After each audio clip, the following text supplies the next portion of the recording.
The Dungeon Miser is back in the workshop with the final installment of the super affordable Undead Army build. The army is complete. I have my troops, my war machines, and a leader, and altogether that cost me a bit over $10, leaving me a little over $9 to spend on a complete terrain table. One of the best ways you can set up a table for gaming is by using a battle mat. They're super portable and very versatile. But if you want to buy a 4-foot by 4-foot wargaming mat, you're probably going to spend at least $20 and sometimes as much as $50 or $60. That would completely wipe out my $20 army budget. So instead, I'm going to show you how to make a battle mat. The base of the mat is going to be one of these cheap fleece blankets. You can find these at most home goods stores, and the small ones are usually the best price. I got this one from Walmart for $2, and as you can see, it measures 50 inches by 60 inches, so slightly bigger than the 48 by 48 that we want. Don't worry if you can't find any solid colored blankets. The color or pattern that these things have on them make absolutely no difference to the final product. This one has some kind of strange ziggy-zaggy pattern, but I have used blankets with leopard prints. I've used blankets with hearts and bunnies on them. It just really makes no difference. All you need to worry about is finding the right size and price for your table. Next, you need to get your hands on a bucket of latex house paint. You can dig in your garage for leftovers, ask your dad or grandpa, ask the neighbors, go to a yard sale. It's really not that difficult to find leftover latex paint. I found my bucket of exterior satin finish when we moved, and the last owner left a gallon of paint behind. White and beige are very common colors to find, and hopefully that's what you'll get. That's what I got, but it is really easy to work with whatever color you can scrounge up. Once I got my base paint, I mixed up a few different shades of it by adding in some black and brown craft acrylics and just enough water to get it to a milky consistency. This gives the mat more visual interest than just a solid brown color, and watering it down helps it soak into the fabric better. Then it's time to slather on the paint. Pick one of your shades for the mat and start slapping it on. Once you have a good coat, you can dab on some other colors to blend in, make it darker or lighter. I also had some spare tan spray paint, so I dusted the mat in spaces with some, but that of course is completely optional. Then let that lay flat or hang it up and then dry for at least 24 hours. 48 hours is better, and your new mat is done. But now you need stuff to put on that mat.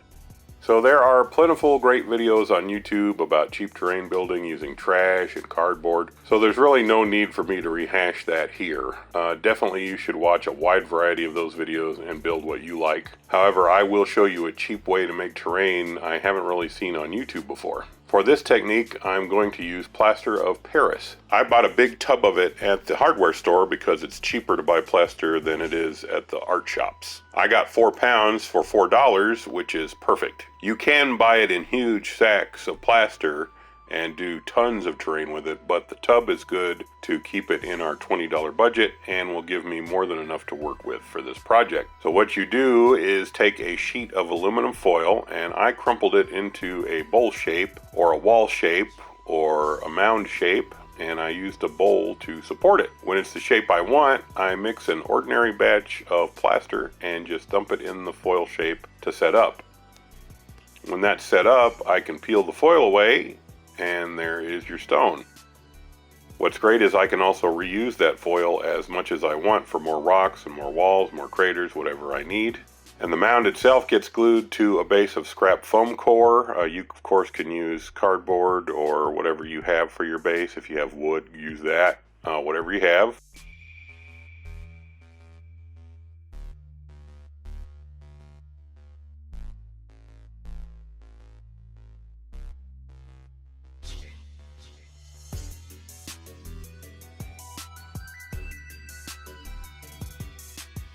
And then I flocked mine all the way around with gravel and sand so that it would have that desert look.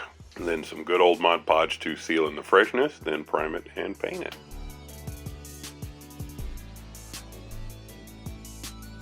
So now I have my mat and a good collection of hills, and that just leaves objective markers.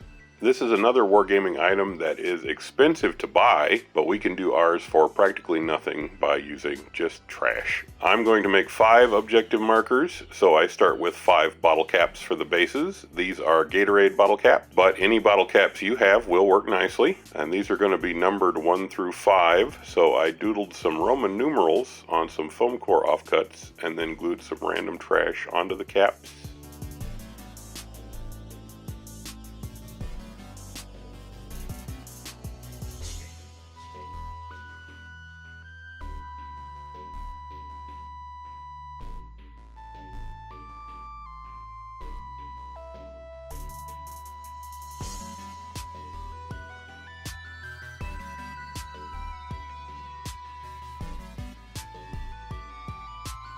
And put a Roman numeral right on top.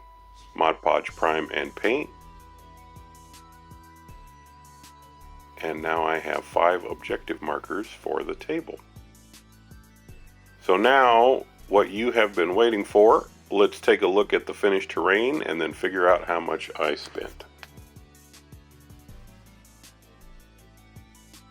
As you can see, I have a nice big battlefield with plenty of space for battle. The latex grips the miniature bases and keeps them from sliding and falling over as well. The stone hills add obstacles and vantage points, and the objective markers are easy to read but still blend in nicely with my army and terrain style. So what is the price breakdown on this table? The blanket was $2, the latex paint was free, and it was another 50 pennies for acrylic paint and the spritz of spray paint. So $2.50 for the battle mat. I paid $4 for the bucket of plaster, and I still have plenty left over for more terrain and other projects. The objective markers were made of trash and scraps, so I'll lump them in with the art supplies for the plaster hills, about 10 pennies. So altogether, my new terrain table was $6.60, and I'll add that to my army cost of $10.44, meaning my complete Undead Army with terrain table came to a grand total of $17.04, leaving me $2.96 under budget.